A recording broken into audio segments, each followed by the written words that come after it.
மலையும் அடர்ந்த வனமும் ஒட்டிய ஒரு கிராமம். காடுகளில் விறகு சேகரித்து வாழ்க்கை நடத்தும் மலைவாழ் மக்கள் தமது வாழ்வாதார பிரச்சனை காரணமாக பிள்ளைகளை 8ஆம் வகுப்பிற்கு மேல் பள்ளிக்கு அனுப்ப முடியாத அவலம் இன்றும் தொடர்ந்து வருகிறது. செஞ்சி வட்டத்தில் உள்ள சோகுப்பம் ஊராட்சிக்குட்பட்ட ஜெகநாதபுரத்தில் 50க்கும் மேற்பட்ட இருளர் மலைவாழ் குடும்பங்கள் இருக்கின்றன. பொருளாதாரத்திலும் கல்வியிலும் பல ஆண்டுகளாக புறக்கணிக்கப்பட்டு நலிந்து போன தங்களுக்கு அரசின் சலுகைகளும் வந்து சேரவில்லை என்கின்றனர் இப்பகுதி மக்கள்.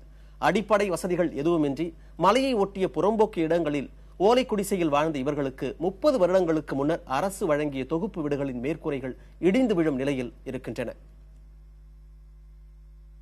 செஞ்சி வட்டத்தில் உள்ள சோகுப்பம் ஊராட்சிக்கு உட்பட்ட ஜெகநாதபுரத்தில் 50க்கும் மேற்பட்ட இருளர் மலைவாழ் குடும்பங்கள் உள்ளன. பொருளாதாரத்திலும் கல்வியிலும் பல ஆண்டுகளாக புறக்கணிக்கப்பட்டு நலிந்து போன தங்களுக்கு அரசின் சலுகைகள் வந்து சேரவில்லை என்கின்றனர் இப்பகுதி மக்கள். 2 வருஷத்துக்கு முன்னே இந்த ஆர்டர் போட்டு கொடுத்தாங்க வீடு இது பண்றதுக்கு. அந்த மாவட்ட நிலவரத்திலிருந்து எதுவுமே எடுக்கவில்லை எங்களுக்கு. அதனால எங்களுக்கு அந்த வீடும் சரியான முறையில் இது வரல. இதனால அந்த வீடு எப்படியாவது தேவை செஞ்சு இந்த வீடெல்லாம் இடிச்சு நல்ல முறையில் கட்டி கொடுக்கணும்னு நாங்கள் தேவை செஞ்சு கேட்டுக்கொள்கிறோம். அடிப்படை வசதிகள் எதுவும் இன்றி மலையை ஒட்டிய புறம்போக்கு இடங்களில் ஓலை குடிசையில் வாழ்ந்த இவர்களுக்கு 30 ஆண்டுகளுக்கு முன்னர் அரசு வழங்கிய தொகுப்பு வீடுகளின் மேற்கூரைகள் இடிந்து விடும் நிலையில் உள்ளன. சில சமயம் தூங்கிக் கொண்டிருந்த குழந்தைகள் மீது மேற்கூரை பெயர்ந்து விழுவதாகவும் இருளர் மலைவாழ் மக்கள் கவலை தெரிவிக்கின்றனர். இந்த போன மழைக்கு 2 வீடு இடிஞ்சு விழுந்து போச்சு. உள்ள போய் இருக்க முடியல. பசங்க குட்டிலாம் வச்சுக்கின்னு ஒரு பத்தியா பேர்ந்து உழுது. நாங்களும் எவ்வளோ இது பண்ணி கவர்மெண்ட்டுக்கு ஏதோ பண்ணோம். ஆனா யாரும் வந்து கண்டுக்கல. போதிய வசதிகள் இல்லாததால் சில குடும்பங்கள் இன்றும் மலையை ஒட்டிய புறம்போக்கு இடத்தில் குடிசை அமைத்து வாழ்கின்றனர்.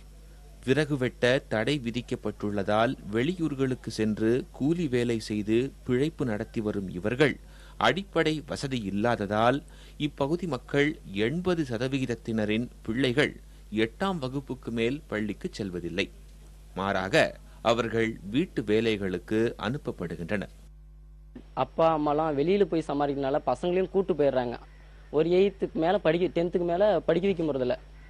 அதனால அதுக்கும் மேல பாத்தீங்கன்னா ஜாதி சர்டிஃபிகேட் முக்கியமா எங்களுக்கு தேவை. அது இங்க நிறைய பேர் கிடைக்கல. அது ஒரு முக்கியமான காரணம். எங்க அப்பா அம்மா கூலிக்கு போனாதான் எங்களுக்கு படிப்பு. அதனால எங்களை யாரையும் படிக்க வைக்கல. படிக்க வைக்கிறதுனால தான் நாங்கள் இந்த நிலைமையில இருக்கிறோம். எங்க பிள்ளைங்களும் நாங்கள் படிக்க வச்சு நல்ல நிலைமைக்கு கூட்டணும் தான் நாங்கள் நினைக்கிறோம். அதை நீங்க கவர்மெண்ட் தான் ஒத்து வைக்கணும். இப்பகுதி மக்களின் கோரிக்கைகள் குறித்து ஆதி திராவிடர் நல அலுவலரிடம் கேட்டபோது வீடுகளை சீரமைப்பதற்கான திட்டம் தயாராகி வருவதாகவும் விரைவில் செயல் வடிவம் பெறும் எனவும் கூறியுள்ளார். அரசின் திட்டங்களை முறையாக வழங்கி அடிப்படை வசதிகளை ஏற்படுத்தி ஜாதி சான்றிதழை வழங்கிட வேண்டும் என்பதே இந்த இருளர் இன மக்களின் கோரிக்கையாக இருக்கிறது. கடந்த 2 ஆண்டுகளுக்கு முன்பு இந்த குடியிருப்புகளை முழுவதுமாக சீர் செய்வதற்கான ஆணையை தமிழக அரசாங்கம் பிறப்பித்தும் மாவட்ட நிர்வாகம் இதை நடைமுறைப்படுத்தவில்லை என்பது அந்த மக்களின் குற்றச்சாட்டு. இந்த மக்களுக்கு வருகின்ற மழைக்குள்ளாக இந்த வீடுகளை மாற்றித்தர வேண்டும் என்பது இவருடைய பிரதான கோரிக்கையாக இருந்து வருகிறது.